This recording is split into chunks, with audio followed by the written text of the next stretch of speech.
2.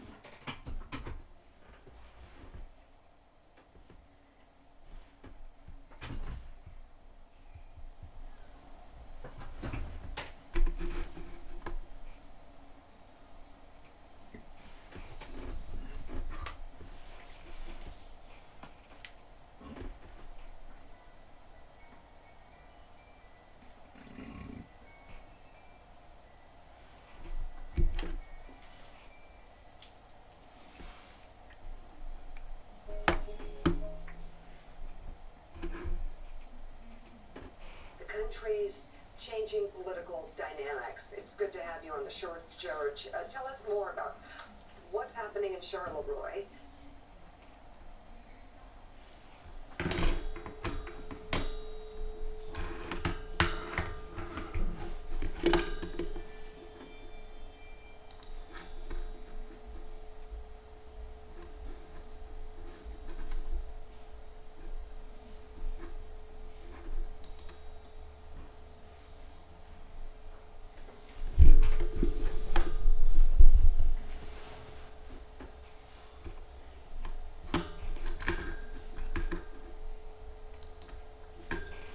Testing 1, 2.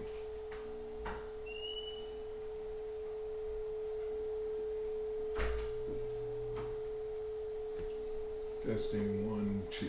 Testing 1, 2.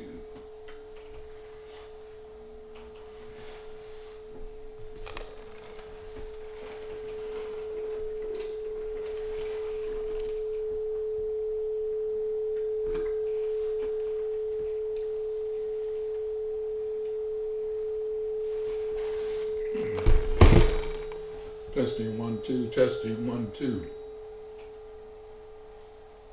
Testing 1, 2.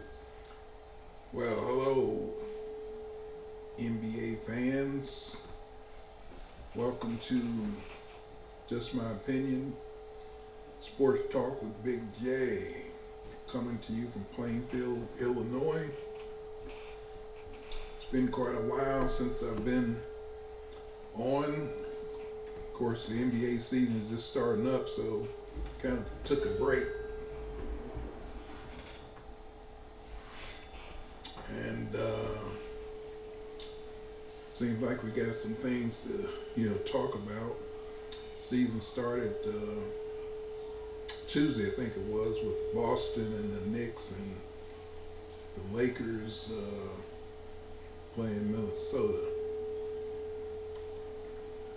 And of course, all the talk around LeBron playing with his son, Bronny James, which I kind of think was blown all out of proportion. But that's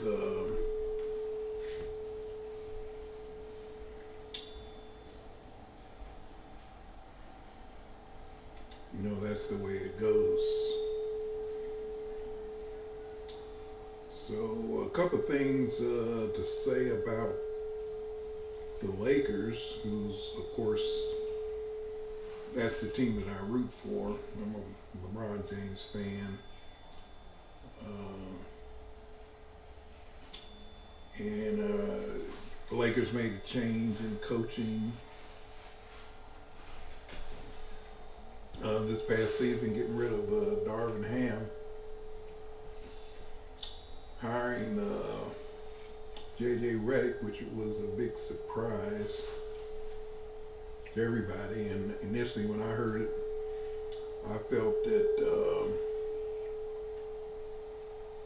it was a big mistake for them doing that. But to be quite honest, after the first game, this game that they played in Minnesota, actually was kind of impressed. I did see an actual difference. They basically had the same players that they had last year, no major changes, but I did see a difference in the way the Lakers were playing on the court. a difference in, it seemed like the spacing, the ball movement. Looks like they were actually running plays. Um, it was, well, let's just say I saw a difference. And then even defensively, it looked like their defensive schemes were even better. And they had more intensity and looked like they were playing smarter defense.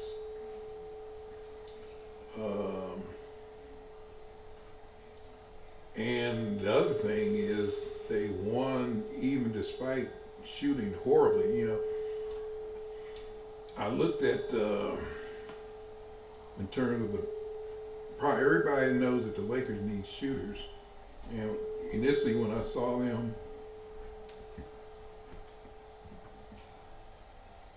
in preseason and during this first game against Minnesota, that they hadn't really solved that problem. That they're still going to have issues with shooting, and but the difference is the poor shooting didn't cost them the game. Now that's very different. Probably last year, if they had shot that poorly, there's no way they would have won this game against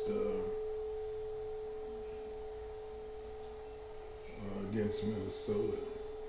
So, although it's one game, you could say that's possibly a good sign, because I think the shooting hopefully will improve.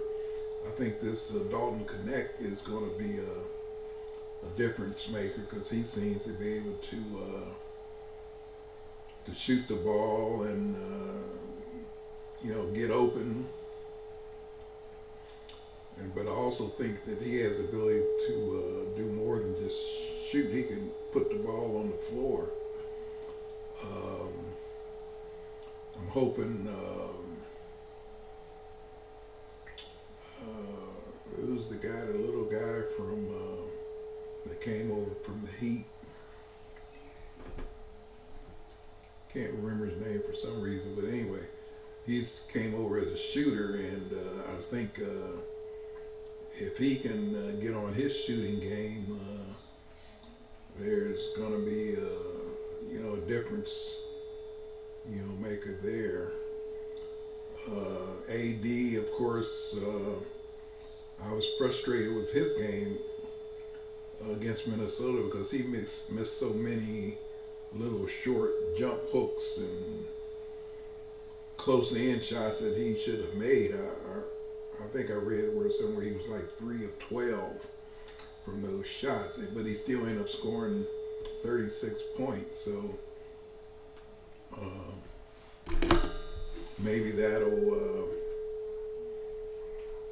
pan out if he can remain healthy. That's always going to be an issue with AD, is can he remain healthy?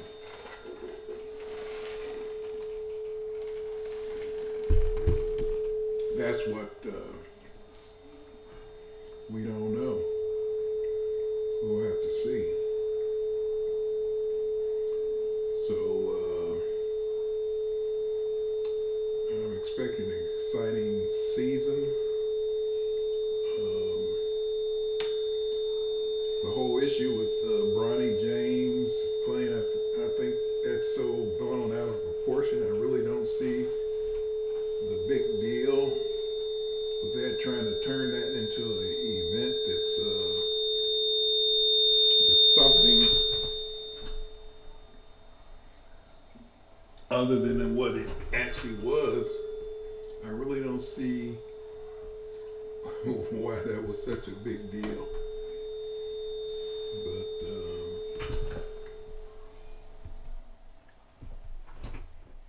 But we'll have to see.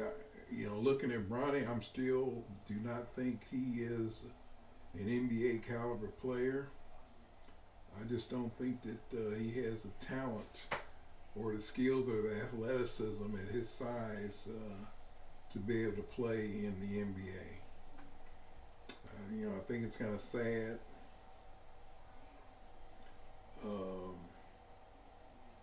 But I don't begrudge the kid from trying, and I don't have any problem with that. I just think that he just does not have the ability to play in the NBA. Just watching how he moves, his lack of athleticism.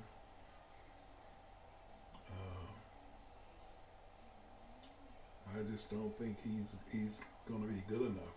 Just as Michael Jordan's sons weren't good enough. It's not. There's no guarantee just because your parent was a good player that you're going to be a good player. So we'll just have to wait and see how that all pans out. But I'm glad they got that out of the way, that they played together, and now it's over. I think they should just forget about it. I don't see how that's ever going to happen again. Because, like I said, James Bronny is just not good enough. So, if they're smart, they'll send him down to the G League and see what happens there. See if he can get better, or turn himself into an NBA player. But to be quite honest, I don't think he will get any better. He just does not have the skills or the athletic ability to be an NBA player. But that's just my opinion. So we'll see. Boston looking good against the Knicks. It was so funny looking at Jason Tatum. I think he scored 37 points. Was 8 of 12 or something like that, hitting threes. If he had been playing like that during the Olympics, he probably would have got to play. So can he sustain that? I don't know. But we'll see. But it was just kind of ironic that he comes out in the first game and has this great game. But I will guarantee you he was not playing like that in the Olympics. And if he had been, he would have been playing. I mean, it's as simple as that. So they're making all this stink about him being treated unfairly and all that kind of stuff was always, to me, a bunch of garbage. And I don't think we should have paid any attention, to that. So anyway, that's all I want to say right now. Going to be looking forward to the season, and I'm gonna come on and talk about it as necessary, and we will go from there.